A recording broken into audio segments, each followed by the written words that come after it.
lagi ikuti kegiatan ini sampai dengan selesai, sampai dengan Bapak Ibu jangan disambi punten ya.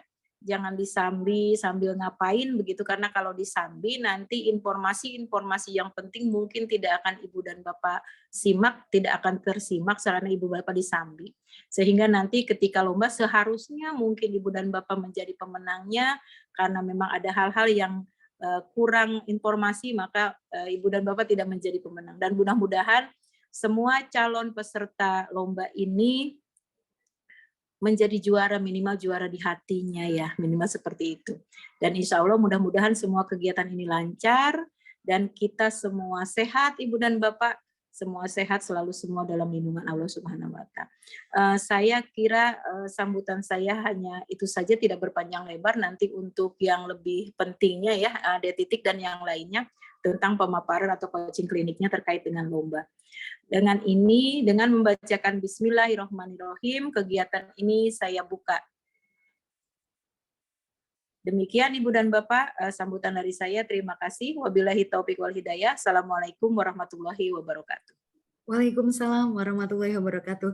Terima kasih Bunda Nur, semoga selalu sehat, sukses selalu dalam pekerjaannya. Amin, amin ya. Ada Titik, saya ada kegiatan sebetulnya hari ini nanti, tapi saya masih tetap mengikuti ya, tetap mengikuti. Hanya ada kebetulan ada kegiatan pembinaan guru. Siap, Bunda, mohon ditemani kami ya Bunda ya. Terima kasih. Ditemenin sampai selesai ya. Oke ya. Terima kasih. Ya, baik ya. Baik, Bapak dan Ibu guru peserta webinar, seperti kita ketahui bersama, November pada tahun ini PGRI itu genap berusia 77 tahun. Pada usia yang sudah sangat matang, PGRI sebagai organisasi profesi terus berjuang membersamai Bapak Ibu guru untuk terus bergerak, menggerakkan dan tergerak menuju merdeka belajar. Untuk itu, pada tahun ini PGRI spesial mempersembahkan lomba apresiasi guru inspiratif. Nah, pada perlombaan ini konten utama yang akan dimunculkan menyoal pembelajaran berdiferensiasi. Untuk itu, sudah hadir bersama kita dua narasumber hebat yang akan memaparkan teknis lomba dan pembelajaran berdiferensiasi. Pada sesi satu ini, Bapak dan Ibu peserta webinar, kita akan menghadirkan Pak Fajar Sidik Setiawan, MPDGR, selaku Ketua SLCC PGRI Kabupaten Bogor yang akan memaparkan teknis pelaksanaan Lomba Apresiasi Guru Inspiratif PGRI Kabupaten Bogor 2022. Untuk itu kepada Pak Fajar, disilakan. Baik, terima kasih Bu Titik. Suara saya sudah jelas Bu Titik? Sangat terdengar dengan jelas Pak Fajar. Monggo. Baik, terima kasih. Assalamualaikum warahmatullahi wabarakatuh, Bapak Ibu yang kami hormati. Tadi ada dari pengurus Kabupaten Bogor, Ibu Nur Komariah yang kami hormati. Terus kemudian ada Sekbid apa tadi, Titik? Seni atau apa tadi ya? Seni dan budaya, Bu Haja Atik Aning. Bu Haja Atik yang kami hormati, serta Bapak Ibu yang berbahagia. Mudah-mudahan hari ini semangatnya seperti tadi waktu upacara peringatan. Ini kebetulan momennya pas Hari Pahlawan, Bapak Ibu. Ini nggak sadar kita kemarin Bu Titik. Ini pas momentumnya Hari Pahlawan, Bapak Ibu. Jadi ini kebetulan kami dari SLCC ini berupaya membuat suatu apa ya? Mungkin wadah ya Bu Titik, wadah, kita membuat suatu wadah untuk bagaimana sih kita bisa mengapresiasi rekan-rekan guru yang ada di Kabupaten Bogor. Dan ini bekerja sama dengan Sekbid apa tadi Bu Titik? Ya itu Bu Titik. Saya nggak dengar Bu Titik. Profesi dan pengembangan karir. Oke, baik. Itu Bapak Ibu, izinkan saya untuk memaparkan sebetulnya di juknisnya sudah kita sebar Bapak Ibu, dan ini mudah-mudahan bisa dimanfaatkan ya, kita dimanfaatkan dengan baik Bapak Ibu, karena ini harapannya lomba ini nanti langsung tingkat kabupaten Bapak Ibu. Jadi nanti perlombaan akan langsung di tingkat kabupaten, termasuk penjuriannya juga langsung di tingkat kabupaten. Jadi mudah-mudahan Bapak Ibu yang biasanya mungkin nanti ada seleksi di tingkat cabang, ini mungkin nanti sekedar pengantar mungkin bisa langsung merasakan mungkin berlomba langsung di tingkat kabupaten gitu. Walaupun nanti memang secara teknis Bapak Ibu harus melewati cabang untuk pengajuan surat mandat atau surat tugasnya. Itu Bapak Ibu untuk sepintas. Kemudian izinkan saya untuk share screen Bapak Ibu.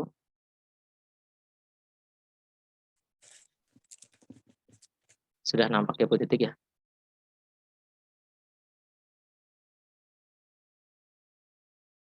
Baik Bapak Ibu, ini untuk panduan pelaksanaan apresiasi guru inspiratif PGRI Kabupaten Bogor tahun 2022. Mudah-mudahan ini nanti menjadi pemantik hal yang serupa di tahun-tahun selanjutnya. Jadi mungkin nanti Bapak Ibu ini akan mudah-mudahan bisa diagendakan rutin setiap tahunnya, sehingga nanti mungkin bisa diadakan ditindaklanjuti dengan pembinaan dan sebagainya. Ini tentunya dilaksanakan dalam rangka HUT ke-77 PGRI dan Hari Guru Nasional di tahun 2022. Kemudian Bapak Ibu, yang untuk ketentuan umum yang perlu kita sepakati Bapak Ibu nantinya, ini ya pesertanya adalah guru SD sampai SMA Bapak Ibu. Nah ini kita tuliskan bisa MI, SMP, MTS, SMK yang aktif di Kabupaten Bogor. Mohon maaf untuk PAUD ini belum bisa kita akomodir di tahun ini. Mungkin nanti tahun selanjutnya mungkin akan kita persiapkan untuk jenjang PAUD. Terus kemudian peserta lomba ini individu Bapak Ibu, bukan tim, jadi nanti perseorangan. Dan video praktek mengajar yang diikutkan dalam lomba adalah jenis karya asli peserta yang belum pernah ikut sertakan pada lomba lain sejenis. Ini Bapak Ibu. Terus kemudian selanjutnya karya berupa video cuplikan praktik pembelajaran berdiferensiasi dengan durasi maksimal 7 menit. Nah nanti pembelajaran berdiferensiasi seperti apa Bapak Ibu itu nanti akan dijelaskan oleh narasumber selanjutnya. Nanti Bu Rina yang akan menjelaskan tentang pembelajaran berdiferensiasi. Terus kemudian durasinya nanti maksimal hanya 7 menit Bapak Ibu ya. Selanjutnya ini video praktik yang dikirim belum pernah diupload ke YouTube. Jadi nanti harapannya Bapak Ibu, karena nanti ada ketentuan dari panitia untuk yang finalis, ini video menjadi hak panitia, artinya akan diupload di YouTube-nya PGRI, sehingga harapannya belum pernah diupload ke YouTube. Kemudian video praktek mengajar yang menjadi finalis ini Bapak Ibu yang menjadi hak panitia. Nanti maksudnya akan diupload di situs resmi YouTube-nya PGRI Kabupaten Bogor. Kemudian untuk kategori lombanya ada 2 macam Bapak Ibu. Yang pertama ini untuk kategori guru SD dan MI. Ini untuk praktek mengajarnya untuk siswa SDMI jelas ini. Kemudian untuk kategori yang kedua, ini kita gabung antara SMP sampai SMA. Jadi jenjang SMP sampai SMA. Ya SMP, MTS, SMA, SMA. Di Bapak Ibu ya. Terus ini karena kemarin ada masukan karena ini dianggap guru mapel sehingga nanti dianggap bisa setara seperti itu Bapak Ibu. Untuk kategorinya hanya ada 2 lomba. Kemudian untuk ketentuan video Bapak Ibu, nanti video yang dibuat dan dikirimkan lomba ini merupakan video cuplikan mengajar. Artinya Bapak Ibu nanti lengkap ya, mulai dari kegiatan pendahuluan, inti, terus kemudian penutup, cuma memang diambil per partnya, per bagian-bagiannya, karena durasinya hanya 7 menit seperti itu. Tetapi jelas Bapak Ibu, oh ini kegiatan pendahuluan apa saja, terus kemudian kegiatan intinya berupa apa saja, terus kemudian kegiatan penutupnya apa saja, itu harus jelas Bapak Ibu. Terus kemudian langkah-langkah pembelajaran tadi ya, memuat tadi Bapak Ibu pembelajaran berdiferensiasinya juga terlihat gitu. Nanti bisa dibantu dengan penjelasan ketika Bapak Ibu menjelaskan berupa video yang dipaparkan itu Bapak Ibu.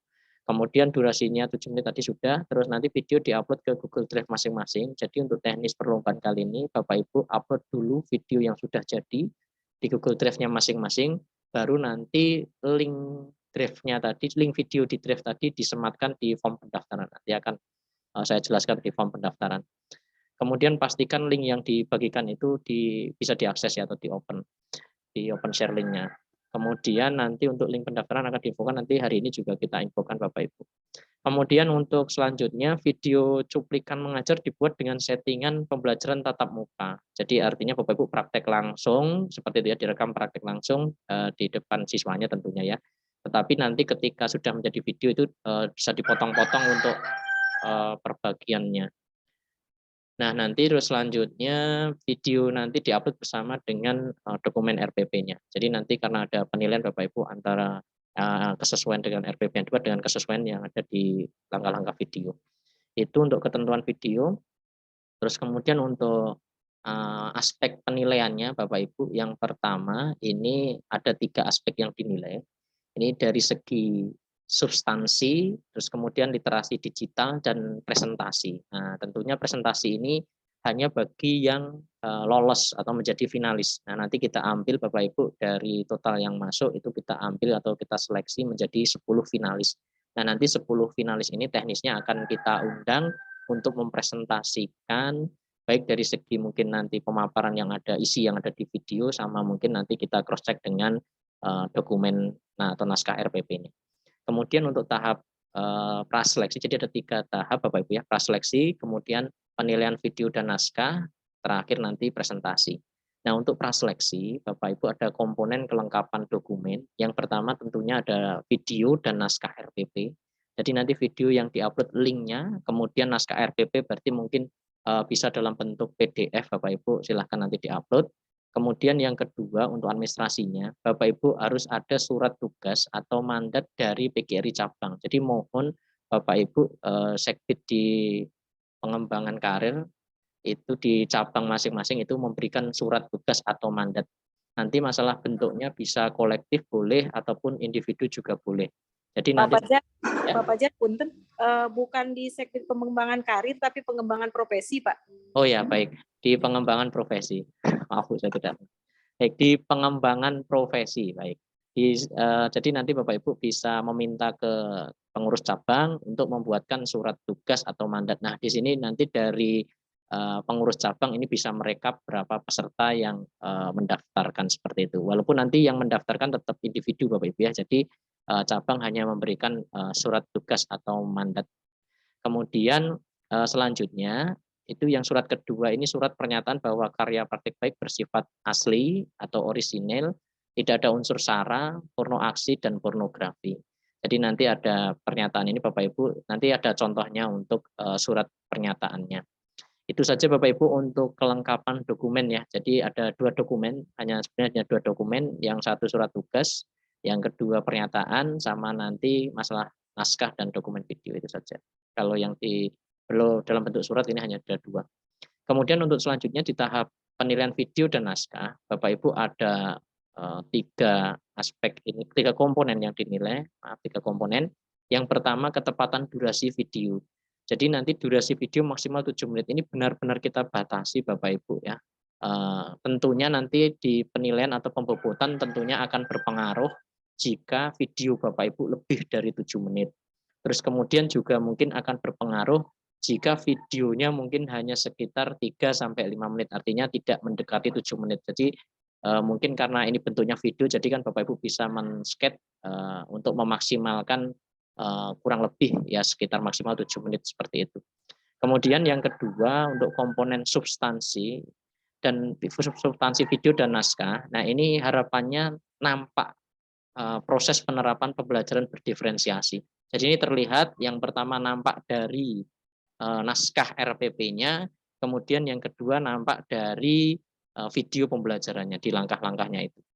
Kemudian yang terakhir untuk tahap kedua ini literasi digitalnya Bapak Ibu ini hanya pemanfaatan media digital atau TIK saat pembuatan karya.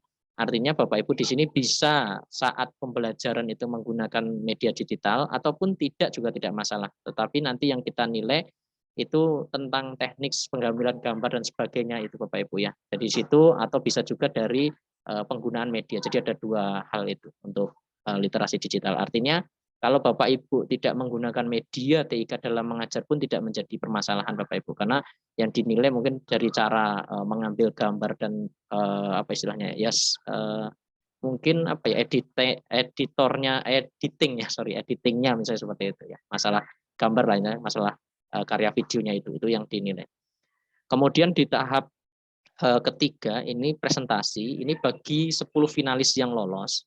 Walaupun nanti akan kita masukkan ke dalam grup nanti Bapak Ibu untuk teknis lebih lanjut untuk presentasi, tetapi untuk hal komponen yang dinilai ini ada penguasaan substansi. Jadi ini terkait tentang pemahaman atau penguasaan pengetahuan Bapak Ibu tentang penerapan pembelajaran berdiferensiasi. Terus kemudian nanti di literasi digital Bapak Ibu ini ada 2 hal ya, tadi tentang pemanfaatan media yang ada di video yang Bapak Ibu buat, sama nanti penggunaan TIK saat presentasi, itu yang dinilai.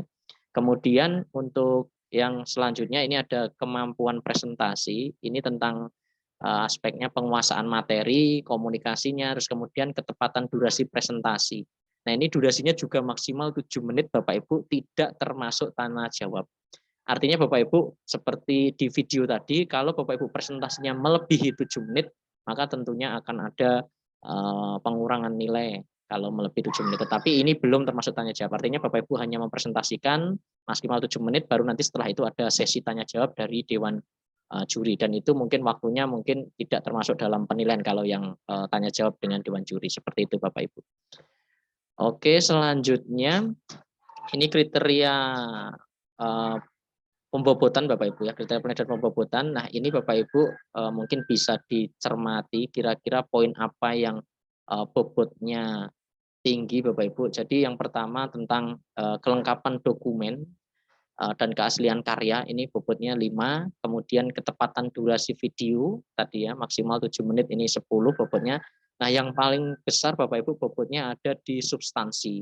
Nah, substansi ini apa saja yang dinilai dalam substansi? Yang pertama yaitu alur video itu meliputi, jadi nanti ada part atau bagian atau segmen tentang perkenalan Bapak Ibu, ya mungkin perkenalan singkat saja, yang penting menjelaskan Bapak Ibu siapa, dari mana, misalnya seperti itu, atau mengajar kelas berapa, seperti itu saja. Terus kemudian setelah itu pembukaan, ya di kegiatan pembukaan maksudnya Bapak Ibu ya, sudah mulai di kegiatan pembelajaran pembukaan, setelah itu masuk di kegiatan inti, terus penutup. Nah, terakhir Bapak Ibu diberikan di video itu ada testimoni siswa. Minimal satu saja Bapak Ibu ya, minimal ada satu testimoni siswa gitu. Karena itu nanti hubungannya kan dengan durasi Bapak Ibu itu. Testimoni tentang apa ya? Tentang bagaimana perasaannya atau refleksi tentang pembelajaran yang sudah Bapak Ibu lakukan. Nah, itu di testimoni siswa. Kemudian penilaian di substansi selanjutnya itu tentang kesesuaian naskah dengan video. Jadi makanya nanti Bapak Ibu kan mengupload naskah RPP-nya, itu nanti akan di cross check sama tim penilai dengan video yang Bapak Ibu buat, seperti itu. Kemudian selanjutnya ada kejelasan narasumber dalam menjelaskan materi. Nah, ini Bapak Ibu diperhatikan betul, ini kejelasan saat menjelaskan materi baik secara video ataupun voice over atau narasi teks. Ini Bapak Ibu. Nah, selanjutnya literasi digital, ini yang dinilai tentang kualitas videonya tadi, kualitas media, video, audio, teks, gambar yang ada pada buku karya, ini bobotnya 5. Nah, ini untuk penilaian video dan naskah Bapak Ibu. Dan selanjutnya ini untuk bahan presentasi nanti ya, penilaian bobot presentasi, barangkali Bapak Ibu bisa lolos ke 10 besar. Itu yang pertama, tentunya yang paling tinggi bobotnya penguasaan substansi Bapak Ibu, ini 70 bobotnya. Kemudian literasi digital, baik yang seperti yang sudah saya sebutkan tadi tentang pemanfaatan media di dalam videonya, dan kemudian penggunaan TIK saat presentasi, ini bobotnya 5. Kemudian presentasi, kemampuan presentasi, ini sesuai yang sudah disebutkan tadi, dari mulai penguasaan materi sampai ketepatan durasi, tadi bobotnya 25. Ini Bapak Ibu mudah-mudahan sebelum Bapak Ibu membuat karya bisa melihat dulu apa sih yang dinilai gitu. Jangan sampai Bapak Ibu membuat video atau menghasilkan suatu karya tetapi ternyata di penilaian itu tidak ada gitu, tidak menjadi poin penting dalam penilaian. Jadi Bapak Ibu bisa berfokus di apa saja hal atau aspek apa saja yang dinilai. Kemudian untuk waktu pelaksanaan Bapak Ibu, mudah-mudahan ini masih sesuai ya recordnya, track recordnya gitu, lini masanya. Tentunya hari ini kita ada sosialisasi lomba Bapak Ibu, terus kemudian mau bisa mulai pendaftaran itu mulai besok Bapak Ibu, pendaftaran mulai besok kita buka sampai 30 November. Jadi nanti kemungkinan lomba Bapak Ibu ini memang melewati di perayaan HUT ke-77 PGRI, jadi tidak tepat di tanggal 25, mungkin seperti itu untuk pengumumannya. Karena apa Bapak Ibu, nanti akan dibarengkan dengan kegiatan apa ya Pak Cina namanya? Riung Mampulung. Apa ya? Riung Mampulung. Riung Mampulung Bapak aja. Ya, Riung Mampulung ya itu. Nanti akan diumum mungkin kalau pengambilan hadiah mungkin di situ Bapak Ibu, pengambilan hadiah. Tetapi untuk mungkin pengumumannya mungkin nanti bisa pas setelah itu ya Pak Cina ya.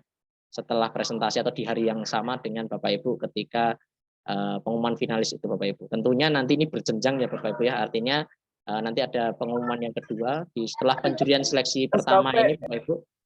Ini di tanggal 1 sampai 4 Desember, jadi mudah-mudahan nanti bisa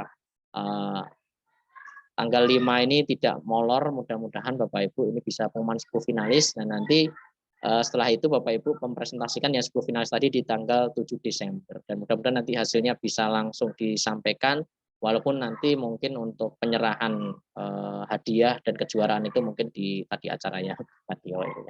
Bareng-bareng di situ puncaknya HUT PGRI di perayaan HUT PGRI di Kabupaten Bogor.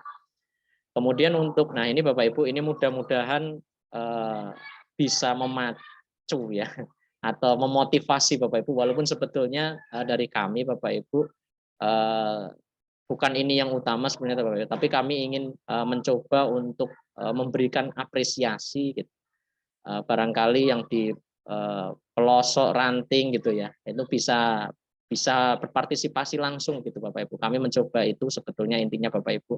Terus kemudian ingin juga menggali gitu, seberapa banyak sih guru-guru kita ini yang memang dari segi ketika menghadapi perlombaan yang bentuknya seperti ini tuh tertarik gitu misalnya.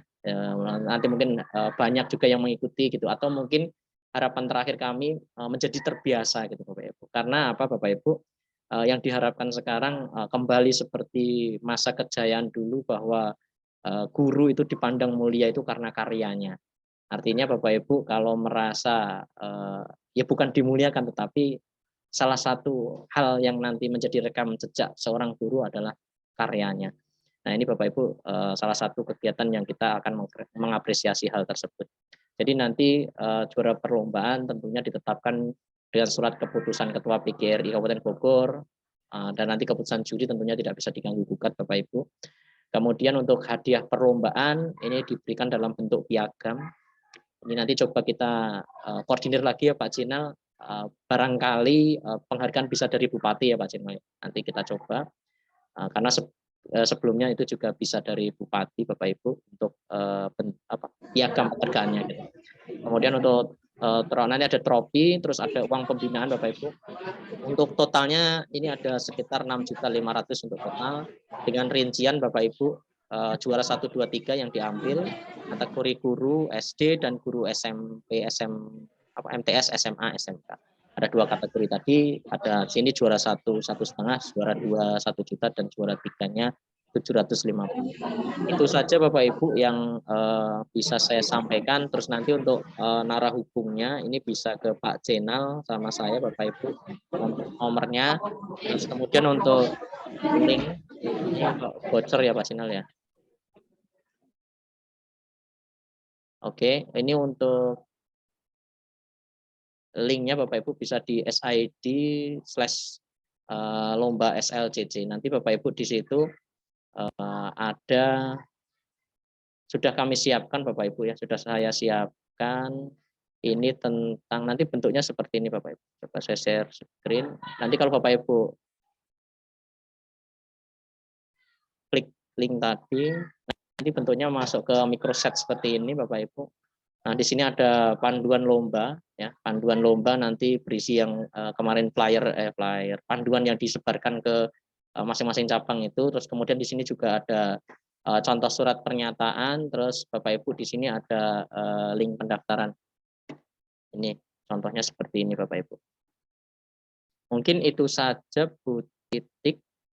Monggo barangkali ada yang mau ditanyakan, silahkan.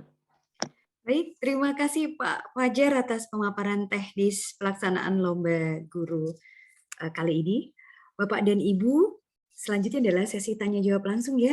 Jadi saya buka termin pertama, silakan 3 penanya. Jika ingin bertanya terkait dengan pemaparan Pak Fajar tadi, disilakan.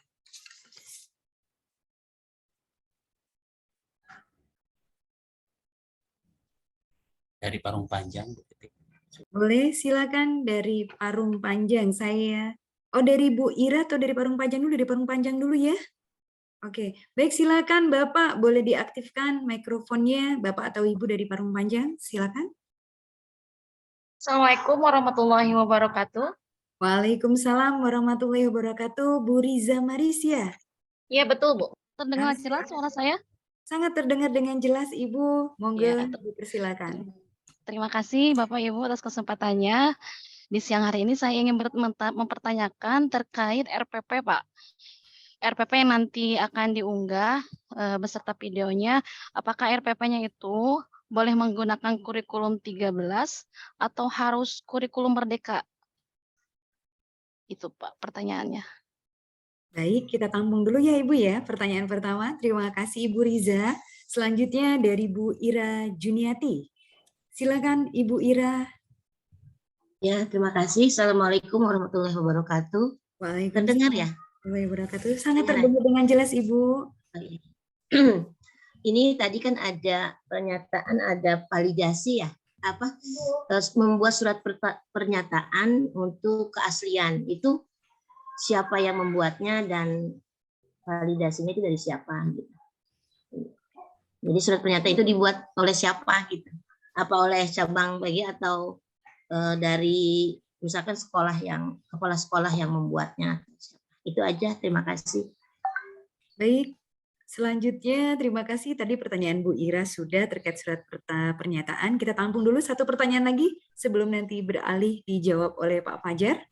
Silakan satu penanya lagi.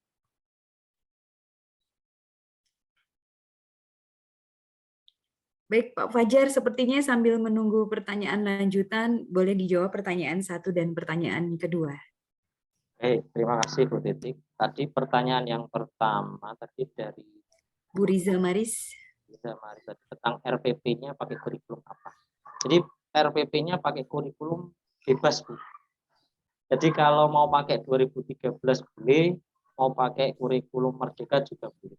Yang penting nanti terlihat pembelajaran berdiferensiasinya itu saja. Karena pembelajaran berdiferensiasi itu bisa digunakan di kurikulum apapun. Itu saja Bu untuk kurikulumnya. Itu terus kemudian untuk surat pernyataan siapa yang membuat, nanti yang membuat ini individunya, jadi tidak perlu dikonfirmasi oleh cabang ataupun tidak perlu, kalau mau ditambahkan mengetahui kepala sekolah juga silakan, tetapi cukup sendiri saja juga tidak masalah karena format yang saya berikan itu hanya sendiri Bapak Ibu. Jadi tidak untuk keaslian itu yang penting ada tanda tangan Bapak Ibu bahwa menyatakan itu asli, dan itu sudah saya berikan contohnya Bapak Ibu. Nanti kalau memang perlu ditambahkan untuk kepala sekolah mungkin nanti akan saya tambahkan tentunya, tetapi bukan untuk diverifikasi Bapak Ibu, karena itu hanya sebagai bukti bahwa karya Bapak Ibu ini memang asli buatan Bapak Ibu. Itu Bu, terima kasih. Baik, terima kasih. Nanti mungkin disertakan contohnya ya Pak ya, teman-teman biar dapat contoh suratnya. Sudah ada Bu. Sudah, baik. Selanjutnya mungkin saya buka termin kedua. Tadi sudah ada 2 penanya yang mengajukan pertanyaan terkait dengan teknis pelaksanaan lomba.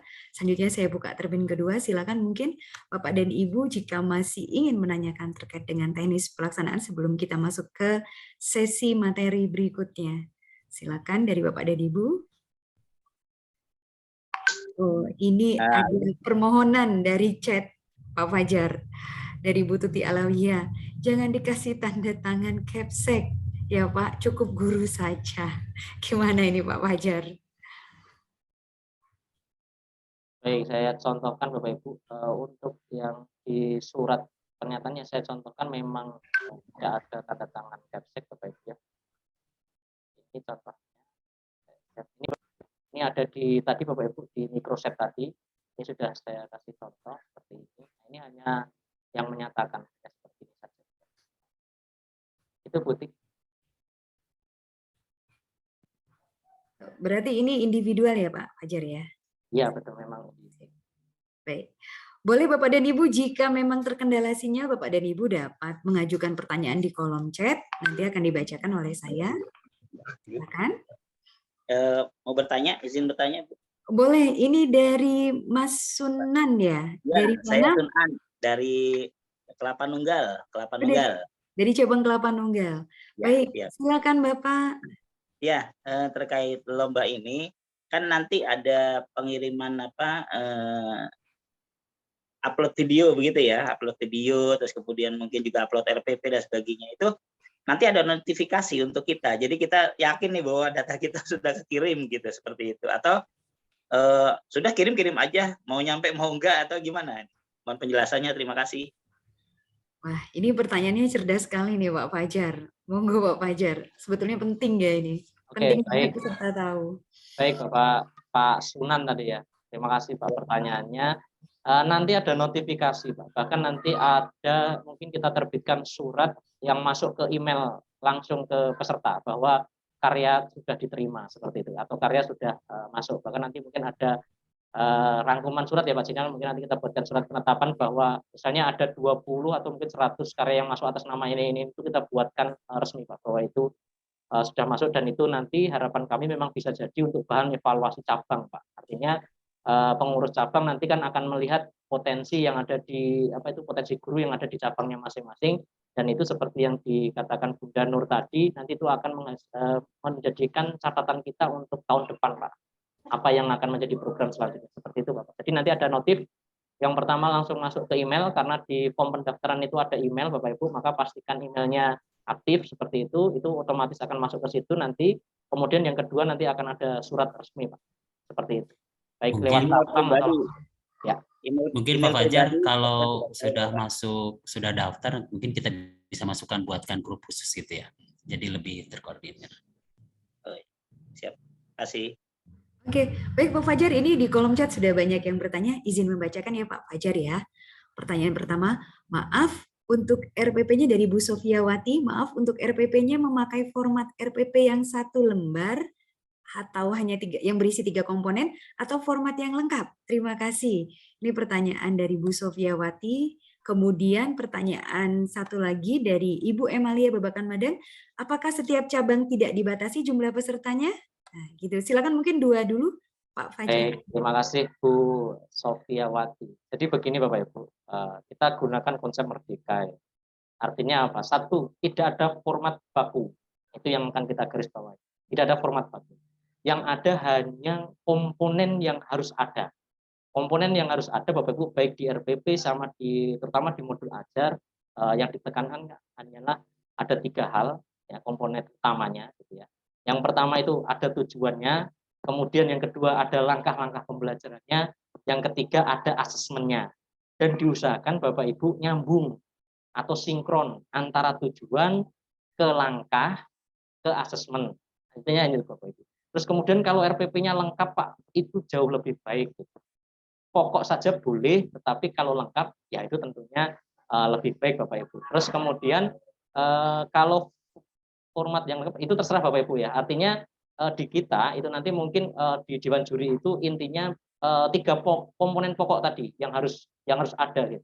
Tetapi kalau Bapak Ibu membuat lengkap misalnya dari segi medianya dan sebagainya itu menggambarkan ya itu tentunya jauh lebih baik. Tetapi yang utama itu 3 hal tadi yang akan disinkronkan itu Bapak Ibu. Artinya tidak hanya sekedar ada tujuan terus langkah dan asesmen, tidak hanya seperti itu, tetapi itu sinkron dari ketiganya itu sinkron gitu Bapak Ibu. Itu gambarannya, mudah-mudahan bisa menjawab pertanyaan Bu Sofia ya. Jadi mau 1 lembar, mau banyak lembar monggo ya, silahkan saja. Yang penting karena di kita tidak menghitung lembarannya Bu Sofia, tetapi yang kita harapkan adalah RPP yang terbaik menurut Bapak Ibu, tentunya aturan yang harus dilengkapi 3 hal yang saya sebutkan tadi. Karena yang lainnya adalah pelengkap Bapak Ibu. Jadi terserah Bapak Ibu nanti modelnya mau yang bagaimana. Itu Bu Titik. Terus kemudian untuk setiap cabang tidak terbatasi jumlah pesertanya, tidak loss Bapak Ibu. Mau 1 cabang 100 orang dikirim ya silahkan, nggak apa-apa. Paling nanti Dewan Jurinya saja yang mungkin butuh perpanjangan waktu Bapak Ibu. Artinya kami mencoba Bapak Ibu menampung sebanyak-banyaknya untuk karya guru dari berbagai macam pelosok ya Bu Titik di Kabupaten Bogor, nanti mencoba untuk kita jadikan bahan untuk memberikan apresiasi, dan tentunya ini apa ya, aset kalau kita mau bilang Bapak Ibu, ini aset yang luar biasa tentunya nanti untuk Kabupaten Bogor ataupun nanti di setiap cabang. Itu Bu Titik. Siap Pak Fajar, 2 pertanyaan lagi sebelum kita masuk sesi berikutnya. Ini masih dari pertanyaan terkait dengan RPP dari Bu Mimin Darmini. Izin bertanya, untuk RPP utuh ya? Hanya videonya saja yang diedit dengan durasi 7 menit. Ini sepertinya hanya butuh penguatan. Kemudian pertanyaan kedua dari Bu Ari Wijayanti dari Bojonggede. Segbit pengembangan profesi PGRI cabang, apakah boleh ikut serta dalam lomba atau tidak? Begitu Pak Fajar. Silakan Pak Fajar. Baik, Untuk RPP betul Bu, lengkap ya, lengkap. Jangan dipotong-potong maksudnya gitu ya, lengkap gitu ya. Untuk RPP lengkap itu, terus kemudian lengkap sudah ya Bu tadi. Kalau untuk videonya Bapak Ibu bisa dipertegas ya. Kalau memang itu dipotong mungkin bisa nanti ada bisa dengan narasi atau bisa dengan tulisan di videonya misalnya kegiatan pendahuluan misalnya gitu. Kegiatan inti, tetapi di situ Bapak Ibu jelas ya ada aktivitas Bapak Ibu di dalam video atau mungkin jelas juga dari ketika Bapak Ibu menyampaikan itu ke siswa misalnya gitu. Yang penting ketika kita melihat itu, oh ini kelihatan pendahuluannya seperti ini, oh ini kelihatan intinya seperti ini, terus nanti di asesmennya misalnya gitu di penilaian apa itu di penutup seperti ini, itu aja Bu ya. Terus kemudian untuk Segbit pengembangan profesi PGRI apakah boleh ikut serta? Boleh Bapak Ibu. Yang tidak boleh ikut adalah panitia dan keluarganya. Itu yang tidak boleh untuk apa ya istilahnya untuk menjaga integritas ya Bapak Ibu ya. Jadi mohon maaf untuk panitia yang terlibat dan dewan juri yang terlibat, berlaku untuk keluarga turunannya, anak cucunya dan sebagainya tidak diperkenankan itu. Termasuk ketua cabang boleh ya Pak Fajar ya. Ketua cabang boleh Bapak Ibu. Ketua cabang boleh. Yang penting bukan panitia di kegiatan ini. Terus kemudian apa ya Bu? Udah itu aja ya. Bu, tadi saya menjawab Bu Tuti itu, bawahnya ada Bu Tuti. Kalau bisa mungkin sebaiknya dipisah Pak. Ya Bu, nanti tahun depan ya Bu Tuti. Karena tahun ini sudah diketok palu kemarin Bu, ini karena pertimbangan juga dari Segbit pengembangan profesi Bu Tuti, jadi kita mengikuti kemarin arahan ada Segbit. Ya mohon maaf mungkin barangkali memang mungkin SMP SMA merasa mungkin wah kok kita tidak dipisah, tapi mungkin Bapak Ibu ini menjadi masukan ya tentunya Pak Jenal untuk tahap selanjutnya atau di tahun selanjutnya termasuk nanti untuk PAUD Bapak Ibu ya kita akan memasukkan itu ya Bu Tuti, mudah-mudahan tidak menjadikan apa ya menurunkan motivasi kalau Bu Tuti. Malah saya kalau bisa Bu Tuti tidak ikut. Luar biasa soalnya. Pak Fajar satu lagi mungkin ya Pak. Ini kayak masih penasaran. Punten dari Bu Ira. Punten Pak tanya lagi. Lombanya hanya untuk guru saja atau boleh tidak kepala sekolah? Karena kepala sekolah kan juga sebetulnya guru. Cuma hanya mendapat tugas tambahan. Mungkin saja ada kepala sekolah yang berminat. Seperti itu. Baik, boleh Bu. Kalau saya boleh aja ya Pak Jenal ya. Kita boleh. Sangat boleh, sangat boleh. Tapi nanti Bapak Ibu berarti harus mencari kelas untuk praktek mengajar ya Bapak Ibu. Luar biasa itu kalau ada kepala sekolah yang berkenan untuk ikut. Ini sangat luar biasa sekali Bapak Ibu karena di seleksi PSP pun itu juga kepala sekolah masih mengajar ya Pak Jenal. Kalau tidak salah ada seleksi mengajar. Bu Tuti kepala sekolah teladan. Iya, siap. Baik Pak Fajar, terima kasih sekali atas pemaparan dan jawaban untuk para peserta. Selanjutnya untuk menghemat waktu, Bapak Ibu hadirin. Mohon di-share itu ya panduannya, tadi ada yang bertanya. Nanti admin akan men-share panduan terkait lomba Pak Fajar, guru mungkin ada di Pak inspirasi Fajar. ya. Bapak Ibu hadirin, selanjutnya kita masuk ke sesi 2. Tapi sebelumnya tak kenal maka tak sayang, izinkan saya membacakan CV singkat dari narasumber kedua kita ini. Beliau adalah Ibu Rina Rahmawati, SPMPD, lahir di Madiun 14 Maret 1981. Saat ini beliau merupakan Kepala SMP IT Al-Kafi. Beberapa prestasi beliau diantaranya juara 1 OGN IPS Kabupaten Bogor tahun 2020, peringkat 1 Diklat Dikdaya P4TK PKN IPS Kemendikbudristek pada tahun 2020, Guru Inovatif Pancakarsa Award tahun 2022, kemudian Guru Penggerak Angkatan 1 Kabupaten Bogor, dan beliau juga adalah Guru Motivator Literasi tahun 2021. Luar biasa, kita beri tepuk tangan dulu untuk narasumber kedua kita ini. Bapak dan Ibu, baiklah tanpa berlama-lama, mari kita simak paparan materi dari Ibu Rina Rahmawati. Kepada Ibu Rina, disilakan. Baik, terima kasih Bu Titi. Suara saya terdengar, Bu? Sama-sama Bu Rina, sangat terdengar dengan jelas suaranya. Ya, baik, rada serak suaranya. Ya, bismillahirrahmanirrahim. Assalamualaikum warahmatullahi wabarakatuh. Assalamualaikum warahmatullahi wabarakatuh. Yang saya hormati Ibu Nur Komaria selaku Segbit Pengembangan Profesi PGRI Kabupaten Bogor. Yang saya hormati Ketua SLCC PGRI Kabupaten Bogor, Bapak Fajar Sidik, dan juga teman-teman di SLCC Kabupaten Bogor. Dan yang tentunya yang saya hormati, saya banggakan seluruh guru-guru dari jenjang SD, SMP, dan juga SMA Kabupaten Bogor yang hari ini berkenan hadir.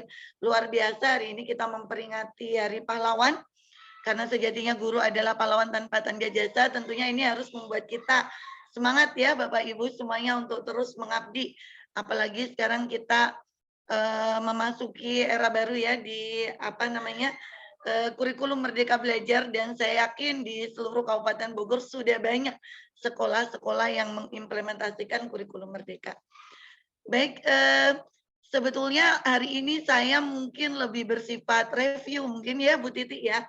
Karena kalau memberikan materi, waduh, ini teman-teman saya di sini banyak yang hadir dari guru-guru penggerak angkatan 1 yang luar biasa, dan saya yakin terkait dengan pembelajaran berdiferensiasi itu sudah menjadi menjadi makanan sehari-hari begitu ya. Dan saya juga yakin ini bukan materi baru, bukan hal yang baru bagi Bapak Ibu semuanya, dan mungkin sudah banyak forum yang Bapak Ibu ikuti gitu ya. Bukan hanya mendapatkan materi, tapi juga mungkin sudah mempraktekkan gitu ya pembelajaran berdiferensiasi. Jadi mungkin saya mohon izin hanya mereview ya sedikit tentang pembelajaran berdiferensiasi. Baik, saya mohon izin share screen. Silakan.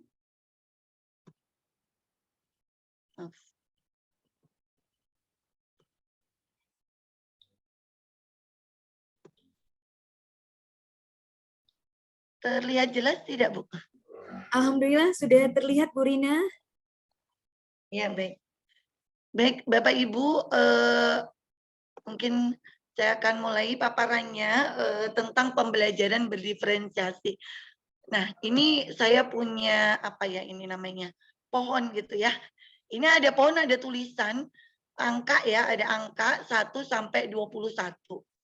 Seandainya saya bertanya nih sama Bapak Ibu semuanya terkait dengan pembelajaran berdiferensiasi, boleh nih open mic ya, nanti boleh berkomentar. Kira-kira Bapak dan Ibu sudah berada pada nomor berapa terkait pemahamannya hubungannya dengan pembelajaran berdiferensiasi? Boleh Bapak Ibu memberikan komen? Silakan. Siapa nih yang kira-kira akan memberikan komentar? Nah, kira-kira ini, karena ini kan pasti bukan hal yang baru ya, Bapak Ibu semuanya, terkait pembelajaran berdiferensiasi ini pasti sudah banyak yang sudah malang melintang yang mempelajari, bahkan mempraktekkan. Boleh saya minta satu orang mungkin Bapak Ibu untuk memberikan komennya, kira-kira ada di nomor berapa terkait dengan pemahaman atau mempraktekkan pembelajaran berdiferensiasi. Mangga silakan. Boleh teman-teman langsung diaktifkan mikrofonnya. Boleh diaktifkan mic. Atau kalau malu boleh di kolom chat ya. Nanti di kolom chat boleh. Bapak dan Ibu boleh saya minta salah satu untuk memberikan komennya. Ya, siapa nih? Yuk, mangga Bapak Ibu. Atau boleh ditulis di kolom chat. Di sini, ya. Bu Rina izin membacakan dari Pak Budi, SMA Negeri 1 Babakan Mandang. Izin Bu, saya di nomor 15. 15. Boleh Pak Budi memberikan komentarnya Bapak kenapa di nomor 15? Memberikan alasan. Ya, kenapa Pak di nomor 15? Silakan Pak Budi. Ya, Assalamualaikum warahmatullahi wabarakatuh. Waalaikumsalam warahmatullahi wabarakatuh. Ya, izin Bu Rina, saya menjawab atas pertanyaan di presentasi yang Ibu sampaikan. Jadi untuk perjalanan saya untuk pembelajaran berdiferensiasi, saya baru memilih sampai 15 karena memang masih tahap proses terus memahami ya bagaimana proses pembelajaran berdiferensiasi itu bisa saya laksanakan di kelas. Terima kasih. Wassalamualaikum warahmatullahi wabarakatuh. Waalaikumsalam warahmatullahi wabarakatuh. Keren Bapak ya, sudah di nomor 15. Berarti sudah sedikit lagi gitu ya. Dan Bapak tidak usah khawatir Bapak ya. Saya pribadi juga masih terus belajar Bapak. Jadi kalaupun hari ini dari LKCC meminta saya menjadi narasumber, bukan berarti saya sudah full menerapkan pembelajaran berdiferensiasi. Masih banyak sekali kekurangan. Untuk itu nanti mari kita di sini sama-sama berdiskusi ya, sama-sama berbagi. Insya Allah kita yang bagus itu kan kalau keren sendiri itu memang keren gitu ya, memang bagus gitu. Tapi kalau keren bersama-sama itu baru luar biasa begitu ya. Baik Bapak dan Ibu, nah di sini saya coba sampaikan ya, ini pendapat dari Tomlinson. Jadi pembelajaran berdiferensiasi ini disampaikan oleh Tomlinson tahun 2000, belum menyampaikan bahwasanya yang dimaksud dengan pembelajaran berdiferensiasi itu adalah usaha untuk menyesuaikan pembelajaran di kelas untuk memenuhi kebutuhan belajar individu setiap murid. Jadi kita tahu Pak ya, kalau Ki Hajar Dewantoro itu menyampaikan ya bahwa murid kita ini itu seperti bibit gitu ya. Ada yang dia itu bibit jagung, ada yang dia bibit padi.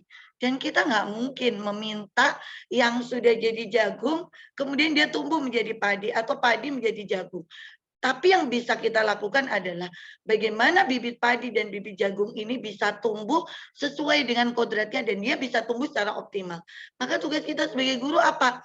Menyiangi gitu ya, membasmi hamanya, memupuknya sehingga dia bisa menjadi bibit-bibit yang kemudian tumbuh dan berkembang dengan baik sesuai dengan kodratnya. Nah, pembelajaran berdiferensiasi juga seperti itu. Bagaimana kita bisa memenuhi kebutuhan setiap murid, sehingga anak-anak ini bisa terpenuhi kebutuhannya dan dia bisa mencapai tujuan pembelajaran secara optimal, begitu ya. Nah, ini kurang lebih ada 5 konsep dasar ya. Ini bisa dibaca ya Bapak Ibu. Yang pertama adalah menciptakan lingkungan belajar yang mengundang murid untuk belajar. Kemudian adanya kurikulum yang memiliki tujuan pembelajaran yang dia didefinisikan secara jelas. Kemudian ada penilaian yang berkelanjutan. Kemudian ada refleksi gitu ya.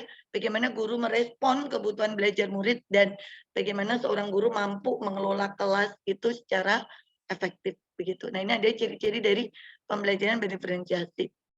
Nah, kira-kira apa nih langkah-langkah kita untuk merancang pembelajaran berdiferensiasi tersebut? Nah, Bapak dan Ibu hebat semuanya. Di sini ada 4 langkah. Jadi kalau kita mau melakukan pembelajaran berdiferensiasi, setidaknya 4 langkah ini yang harus kita lakukan. Yang pertama adalah tetapkan tujuan pembelajaran. Nah, Bapak Ibu kalau kita mau mengajar kan pasti ada ya tujuan pembelajarannya. Supaya bisa terevaluasi ya apakah pembelajaran kita itu sudah mencapai tujuannya atau belum gitu. Jadi harus ada ya tujuan pembelajarannya. Kita tetapkan apa tujuan pembelajaran kita. Lalu kemudian yang kedua, nah ini yang terpenting juga dalam pembelajaran berdiferensiasi, bagaimana kita memetakan kebutuhan belajar murid itu. Nah nanti di belakang ada beberapa slide contoh-contoh ya bagaimana kita memetakan kebutuhan belajar murid kita. Kemudian yang ketiga itu adalah kita menentukan strategi dan alat penilaian yang akan kita gunakan ya untuk mengukur ketercapaian dari tujuan pembelajaran. Dan kemudian yang keempat adalah kita menentukan kegiatan pembelajaran. Nah, kita akan coba lihat satu persatu ya Bapak Ibu semuanya. Nah, ini yang pertama tadi adalah kita akan menetapkan tujuan pembelajarannya. Bapak Ibu, kalau di kurikulum 2013 kita mengenal ada kompetensi dasar. Kalau di kurikulum Merdeka kita mengenal capaian pembelajaran gitu ya atau CP gitu. Nah, ini harus kita lihat dulu gitu ya. Kita memahami apa kompetensi dasarnya dan apa CP-nya. Lalu kemudian dari situ kita menurunkan ya menjadi tujuan pembelajaran. Nah, dari sini baru kita akan menentukan langkah berikutnya. Jadi kita harus memahami dulu apa tujuan pembelajaran kita. Karena banyak di antara kita yang terkadang kita menerapkan sebuah strategi, yang strategi itu ternyata tidak bisa digunakan untuk mengukur tujuan pembelajaran. Jadi sebelum kita melakukan strategi pembelajaran, maka harus memahami dulu apa tujuan pembelajaran. Baru kemudian kita menentukan strategi. Kira-kira tujuan pembelajaran ini bisa kita capai menggunakan strategi apa? Begitu mungkin ya. Nah, kemudian di sini kita akan memetakan kebutuhan belajar murid. Nah, biasanya Bapak Ibu semuanya ada 3 ini yang biasa kita pakai ya. Yang pertama itu adalah minat gitu ya. Kita memetakan murid berdasarkan minatnya. Kemudian yang kedua itu adalah profil belajar ya atau bisa juga gaya belajar ya. Kemudian readiness atau kesiapan belajar murid. Nah, kita akan coba bahas satu persatu. Nah, ini berdasarkan minat. Nah, minat ini kita bisa definisikan ya. Jadi minat itu adalah satu keadaan mental yang dia menghasilkan respon yang terarah pada suatu situasi atau objek tertentu yang menyenangkan dan memberikan kepuasan diri. Itu. Nah, biasanya minat ini adalah salah satu motivator terpenting bagi seorang murid dia mau terlibat aktif dalam sebuah pembelajaran. Seperti itu. Nah, kita bisa memetakan minat ini ya mungkin secara secara umum ya, lebih mudahnya kita bisa petakan murid kita apakah dia minatnya di seni ya, atau dia minatnya di bidang olahraga, atau mungkin dia di bidang sains gitu. Nah, ini yang paling mudah ya ketika kita memetakan minat murid kita. Apakah boleh minat yang lain? Boleh. Tapi mungkin ini yang bisa paling mudah begitu ya kita lakukan. Kemudian yang kedua adalah kita memetakan murid berdasarkan profil belajarnya gitu ya, di mana profil belajar ini mengacu pada cara bagaimana kita ya sebagai seorang individu atau murid sebagai individu yang paling baik belajarnya. Jadi kira-kira murid ini paling optimal belajarnya itu dengan cara apa gitu. Nah, biasanya kita memetakan profil belajar ini nih yang paling umum ya. Apakah murid kita itu anak dengan profil atau gaya belajar auditori, ataukah dia seorang yang visual gitu ya, atau kinestetik, karena nanti akan berbeda gitu ya diferensiasi yang kita gunakan ketika gaya belajarnya berbeda-beda. Kemudian yang ketiga ini adalah kesiapan ya, atau readiness gitu ya. Ini adalah kapasitas seorang murid untuk mempelajari materi baru. Jadi biasanya Bapak Ibu sebelum mempelajari materi yang baru, kalau di kurikulum Merdeka itu ada namanya assessment awal ya. Kita ingin mengetahui nih anak kelemahan dan kelebihannya apa ya sebelum mempelajari materi yang baru ya. Kita hubungkan dengan materi yang akan kita ajarkan gitu. Seperti itu. Nah, di sini dari 3 hal ini tadi kita bisa memetakan murid-murid kita.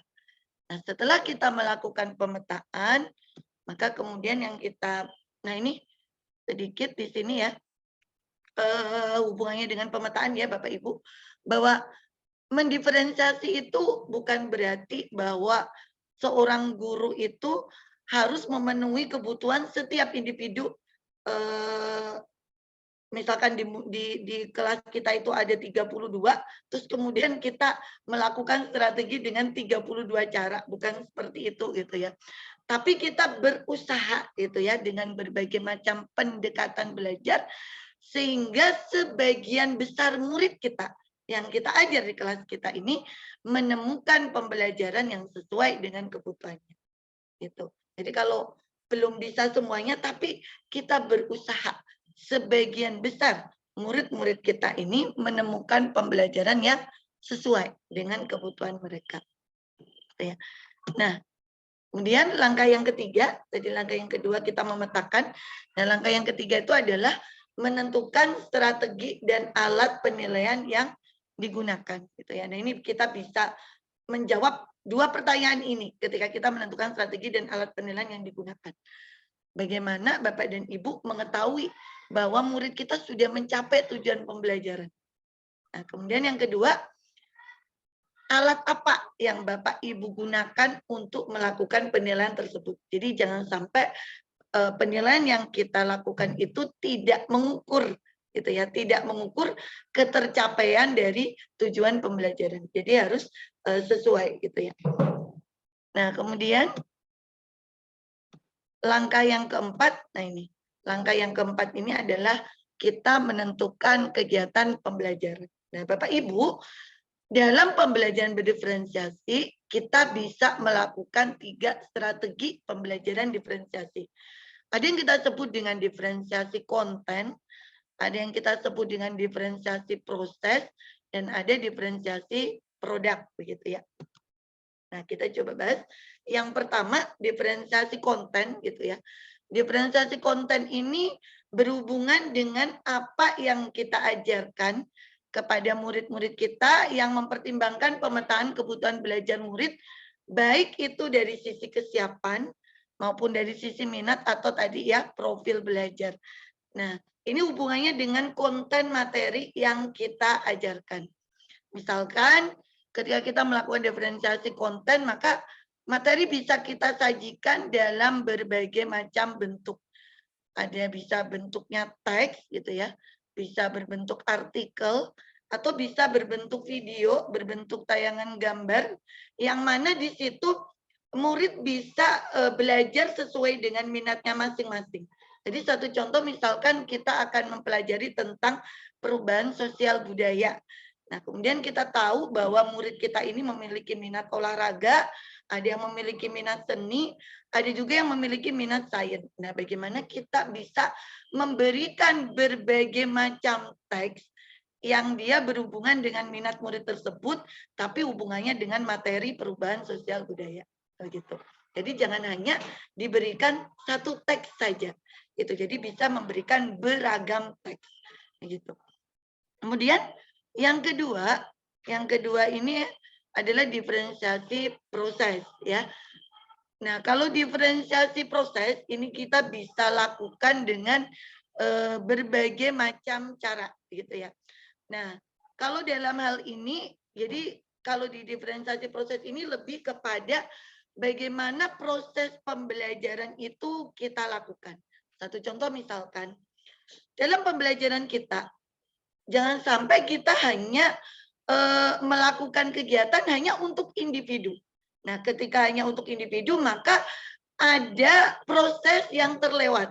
Ya, ada proses yang kemudian tidak kita jalankan gitu. Makanya dalam diferensiasi proses ini diusahakan kita bisa mengkolaborasikan. Ya, kita lakukan pembelajaran yang itu sifatnya untuk individu, tapi juga ada proses yang kita lakukan untuk memenuhi kebutuhan murid secara berkelompok gitu, atau berkolaborasi. Nah, beberapa hal yang bisa kita lakukan ya di diferensiasi proses itu. Satu contoh misalkan nih, kita menyediakan pertanyaan pemandu ya, atau tantangan melalui sudut-sudut minat. Nah, misalkan ini ya Bapak dan Ibu, ada anak-anak kita yang memiliki minat olahraga begitu ya. Maka kita bisa berikan sudut-sudut minat olahraga gitu ya. Kita setting ya kelas kita gitu ya. Di kelas kita ini kita bisa memberikan beberapa sudut-sudut minat ya. Ada olahraga, ada seni, ada sains gitu ya misalkan. Nah, kemudian misalkan kita memberikan tugas kepada murid kita untuk membuat karangan gitu ya, karangan bebas gitu. Nah, kita tidak harus memaksakan murid-murid kita ini menulis karangan bebas dengan satu tema gitu. Misalkan tulislah karangan bebas tentang olahraga. Tidak harus dengan satu tema itu, tapi kita bisa memberikan sudut-sudut membebaskan murid-murid kita gitu ya untuk membuat karangan tersebut sesuai dengan minatnya dia.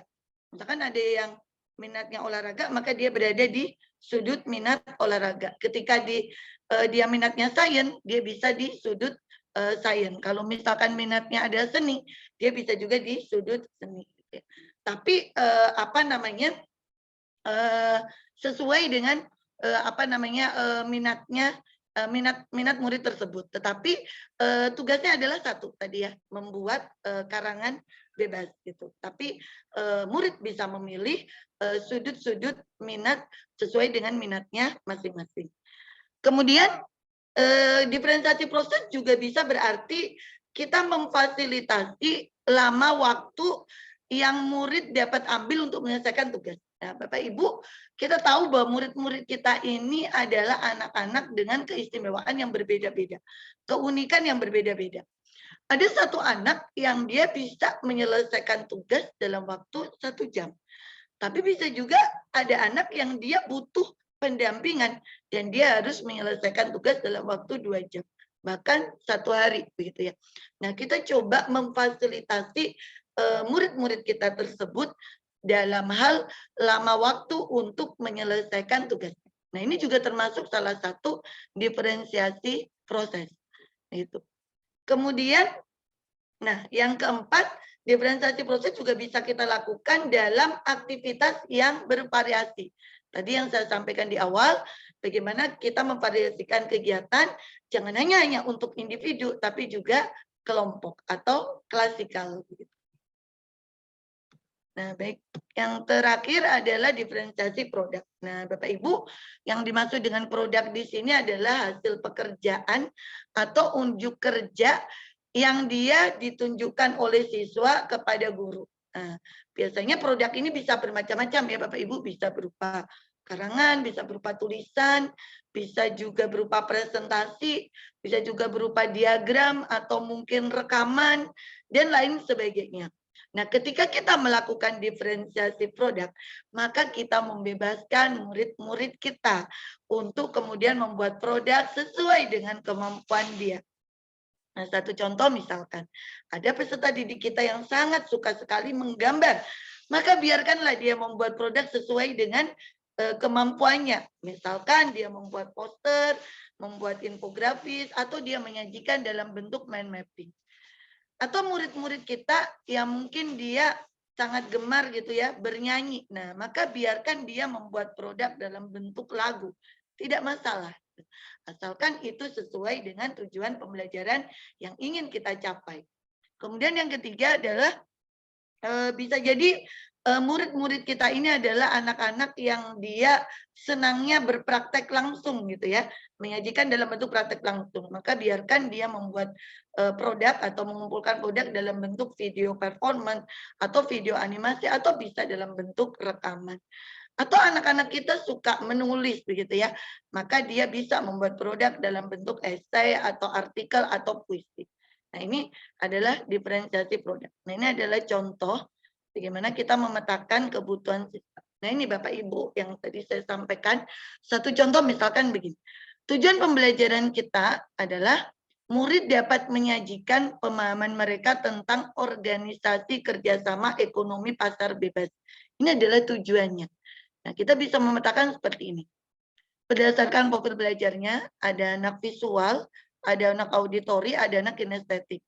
Nah, nanti ada instrumen ya yang bisa digunakan untuk memetakan kebutuhan murid berdasarkan profil belajar. Ini satu contoh, kita sudah mendapatkan data seperti ini. Lalu kemudian setelah kita tahu anak-anak kita ternyata yang visual sekian, auditori sekian, kinestetik sekian, maka bagaimana kita melaksanakan strategi pembelajaran. Nah, seandainya kita akan mendiferensiasi secara diferensiasi produk, maka ini kita bisa melakukan kegiatan berikut. Jadi murid bisa diberikan kebebasan untuk memilih cara menyajikan pemahaman mereka tentang organisasi kerjasama ekonomi dan pasar bebas dalam berbagai macam produk. Misalkan bisa dalam bentuk gambar, PowerPoint, mind mapping, video, hasil rekaman, atau audio. Jadi anak-anak yang visual mungkin dia akan memilih menyajikan dalam bentuk gambar. Tapi anak-anak auditori mungkin dia lebih memilih menyajikan dalam bentuk rekaman. Untuk anak-anak yang kinestetik mungkin dia lebih memilih menyajikan dalam bentuk role play begitu ya. Jadi kita bebaskan mereka untuk menyajikan pemahaman mereka tentang organisasi kerjasama. Tapi tujuannya tercapai. Tujuannya kan ini, murid bisa menyajikan pemahaman mereka. Dengan berbagai macam produk ini, kita harapkan kita bisa mengetahui pemahaman mereka terkait dengan organisasi kerjasama ekonomi pasar bebas. Kemudian secara proses, nah secara proses ini misalkan pada saat pembelajaran, nah ini untuk anak-anak yang visual ya, pada saat pembelajaran kita bisa menampilkan berbagai macam tayangan video atau simbol-simbol gitu ya, simbol-simbol materi untuk mempermudah anak-anak yang visual itu memahami, karena dia tipenya harus melihat gitu. Maka tayangkan video, tayangkan gambar begitu ya. Kemudian untuk anak-anak yang auditori, nah ini kita bisa melakukan kegiatan ini ya, memberikan penjelasan secara langsung gitu ya, secara ceramah gitu ya, misalkan penjelasan terkait dengan materi yang akan kita ajarkan, atau bisa juga dengan memutarkan rekaman audio gitu. Karena anak-anak audio ini dia menggunakan audionya ya untuk menangkap materi yang diajarkan. Lalu kemudian untuk anak-anak yang kinestetik, misalkan satu contoh media belajar yang kita buat gitu ya, kita simpan secara tersebar gitu ya, sehingga anak-anak kinestetik ini akan karena dia biasanya lebih suka dengan bergerak gitu ya, dia tidak duduk di tempat gitu, maka dia akan mengakses media belajar ini dengan bergerak gitu ya. Misalkan kita tempelkan di dinding gitu, kita tempelkan di luar kelas. Nah, materi-materi yang kita ajarkan anak-anak pasti akan mencari, karena ketika dia mencari itu, disitulah kita sudah berusaha memenuhi kebutuhan anak-anak kinestetik ini. Seperti itu. Kemudian ini contoh yang lainnya. Mohon izin, Ya, 5 menit lagi untuk 5 menit lagi. presentasi. Baik, sedikit lagi ya Bu ya. Siap. Baik, mungkin saya sampaikan satu contoh lagi ya. Kalau ini adalah pemetaan kebutuhan belajar murid berdasarkan kesiapan. Nah, ini adalah di materi matematika ya, Bapak dan Ibu gitu. Jadi setelah kita memetakan kesiapan murid gitu ya. Satu contoh misalkan kita akan membahas tentang konsep keliling ya, menghitung keliling bangun datar gitu ya. Misalkan itu tujuan dari pembelajarannya. Nah, misalkan ini ada anak yang sudah kita petakan, dia memahami konsep keliling dan dapat melakukan operasi hitung perkalian dasar. Kemudian yang kedua, kita petakan anak-anak yang dia telah memahami konsep keliling namun belum lancar melakukan operasi hitung. Kemudian yang ketiga adalah anak-anak yang dia belum memahami konsep keliling. Nah, maka dalam dalam diferensiasi prosesnya untuk anak-anak yang bagian pertama ini gitu ya, maka kita bisa meminta mereka langsung mengerjakan soal-soal tantangan karena mereka sudah paham.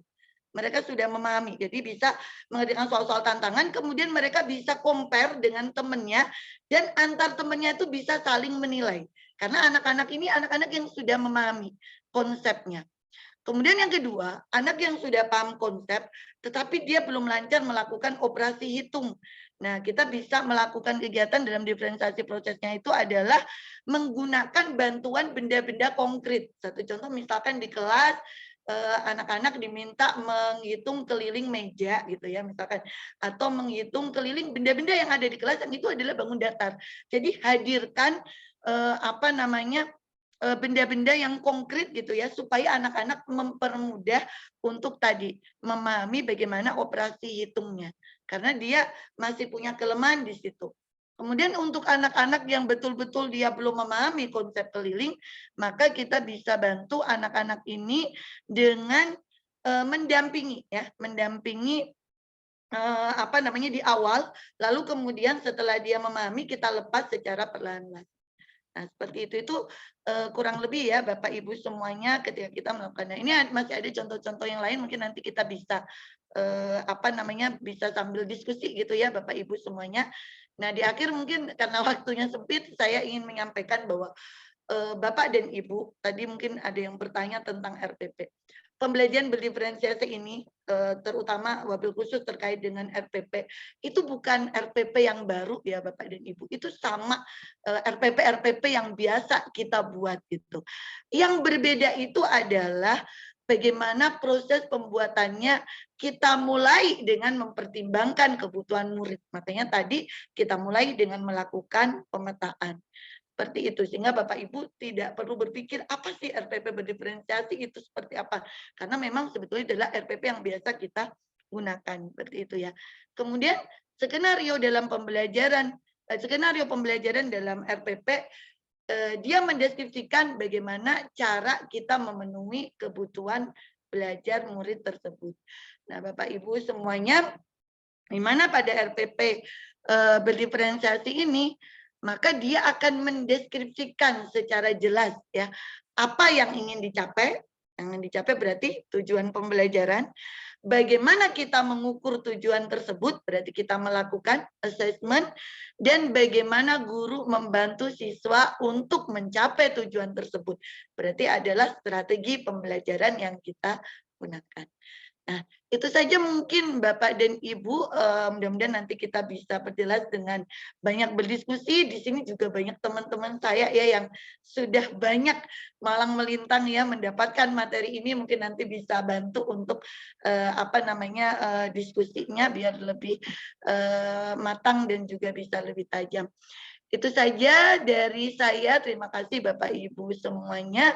Mari kita sama-sama terus bersinergi untuk terus mengasah kemampuan kita dan terus melakukan kolaborasi. Terima kasih, saya kembalikan pada Bu Titi. Terima kasih Bu Rina, luar biasa materinya. Kita beri tepuk tangan dulu untuk Bu Rina. Walaupun sedikit waktunya tapi dapat mindsetnya banget. Nah, teman-teman sekalian, selanjutnya kita akan buka sesi tanya jawab. Teman-teman boleh kalau yang ingin bertanya secara langsung boleh memberikan emoticon raise hand, atau kalau yang masih malu-malu boleh melayangkan pertanyaannya di kolom chat. Nanti akan saya bantu untuk membacakan ya. Silakan kepada teman-teman.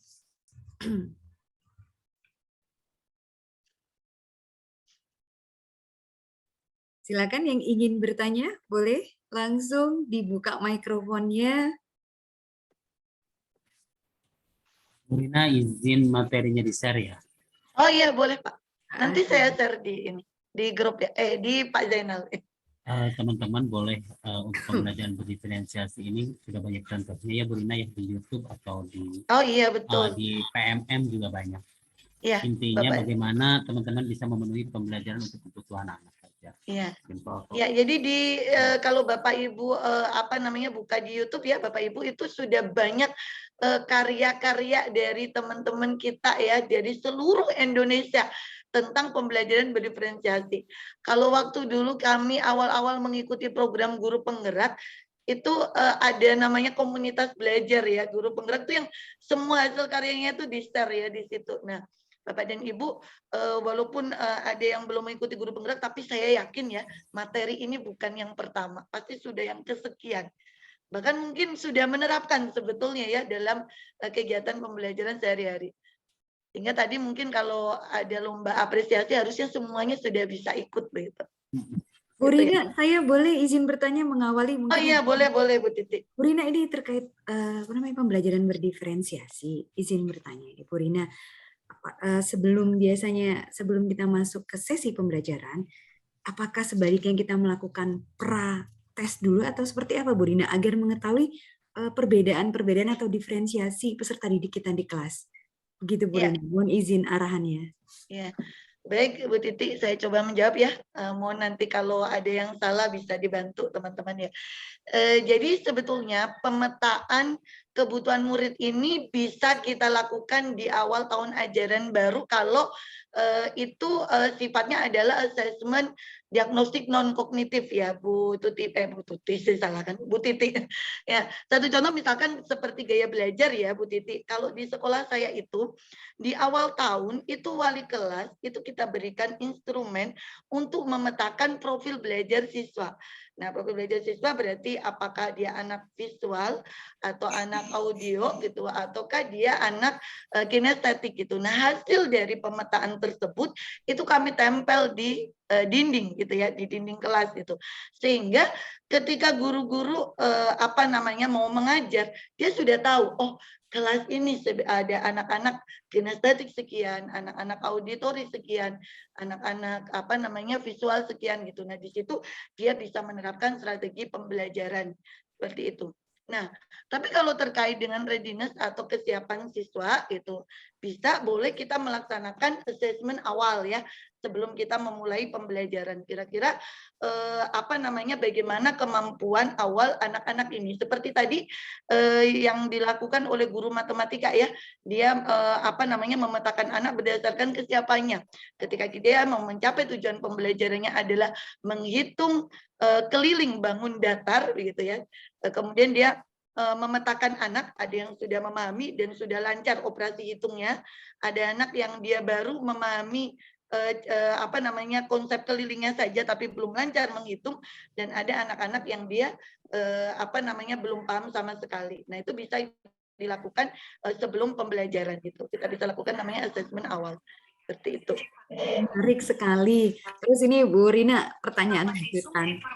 Kalau pembelajaran berdiferensiasi ini kira-kira dapatkah dilakukan di kelas yang punya siswa cukup lumayan banyak atau kelas-kelas gemuk? Seperti kita ketahui bersama kalau di sekolah negeri itu kan jumlah siswanya lumayan ya. Satu kelas itu bisa 50 atau 53 bahkan 60. Ya, Bu Titi, justru pembelajaran berdiferensiasi ini sangat cocok untuk kelas-kelas yang besar gitu ya, karena ketika kita melakukan proses pembelajaran diferensiasi ini kan kita sudah tahu ya, sudah memetakan kebutuhan muridnya gitu, sehingga anak-anak yang di kelas ini sudah terpetakan, strategi pembelajarannya lebih mudah kita lakukan. Satu contoh tadi, oh ternyata di kelas ini tiga-tiganya profil belajar ini ada dan jumlahnya seimbang begitu ya. Maka tadi pada saat proses pembelajarannya strateginya kita bisa melakukan ketiga-tiganya. Misalkan contohnya bukan hanya sekedar menjelaskan secara lisan gitu ya, tapi kita bisa tampilkan video, kita tayangkan gambar gitu. Terus ketika kita sudah tahu anak-anak ini ternyata memiliki minat ya berbagai macam gitu. Nah ini lebih mudah kan mendiferensiasi produknya.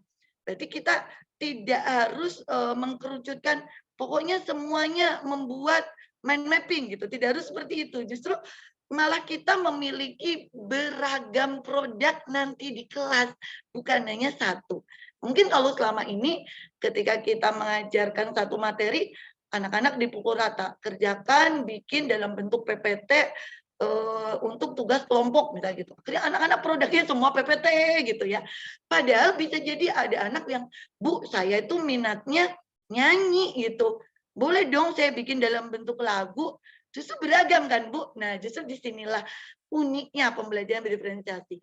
Kebutuhan murid terpenuhi dan saya yakin tadi yang disampaikan oleh Kiai Dewantoro, murid itu bisa berkembang sesuai dengan kodratnya, ini adalah salah satu langkahnya melalui pembelajaran berdiferensiasi begitu.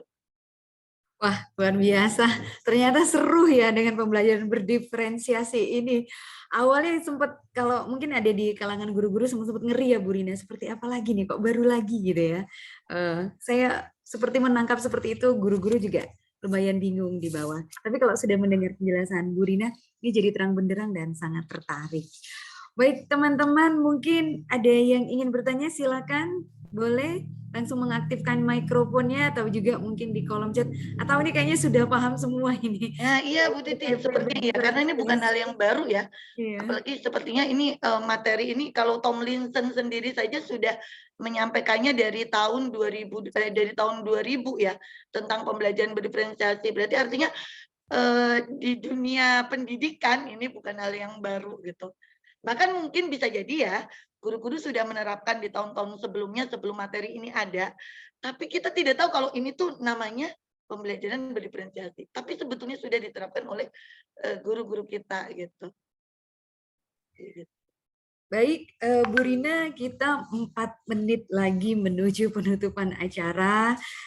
Sepertinya mungkin bisa ditutup dengan kesan dan kesan dari Bu Rina untuk menutup sesi ini.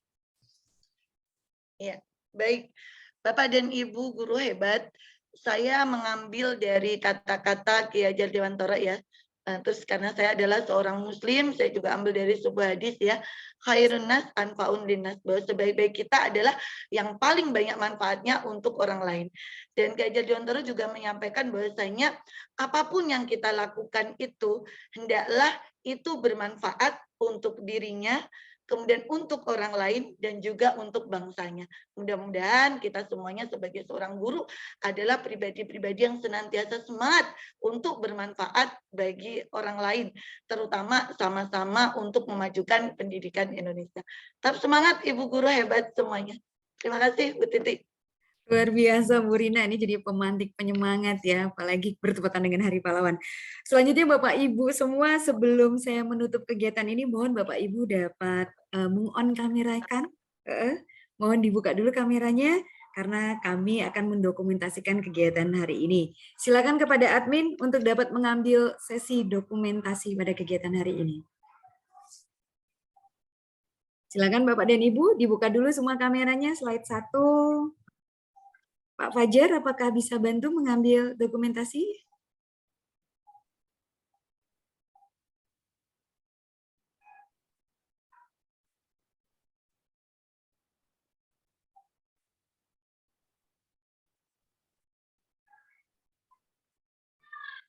Berarti kita mulai di halaman pertama ya. Oke, siap. 1, 2, 3. Kemudian halaman kedua, ada 2 halaman ini. Halaman kedua, 1, 2, 3. Terima kasih Putri. Ya, terima kasih Pak Fajar atas bantuannya. Demikian Bapak dan Ibu seluruh rangkaian sesi coaching klinik apresiasi guru inspiratif PGRI Kabupaten Bogor 2022 pada hari ini.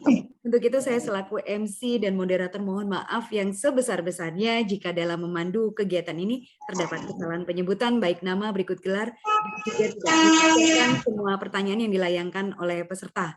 Dengan mengucapkan alhamdulillah, izinkan saya menutup sesi coaching klinik ini dengan salah satu juga pesan dari saya, selamat Hari Pahlawan untuk Indonesiaku. Semoga kita, para Bapak dan Ibu guru dapat meneruskan pengorbanan para pahlawan dengan jalan pengabdian mendidik setulus hati. Guru, teruslah bergerak, tergerak, menggerakkan. Salam PGRI. Wabillahi taufiq wal hidayah. Wassalamualaikum warahmatullahi wabarakatuh. Salam tadi. Waalaikumsalam warahmatullahi wabarakatuh.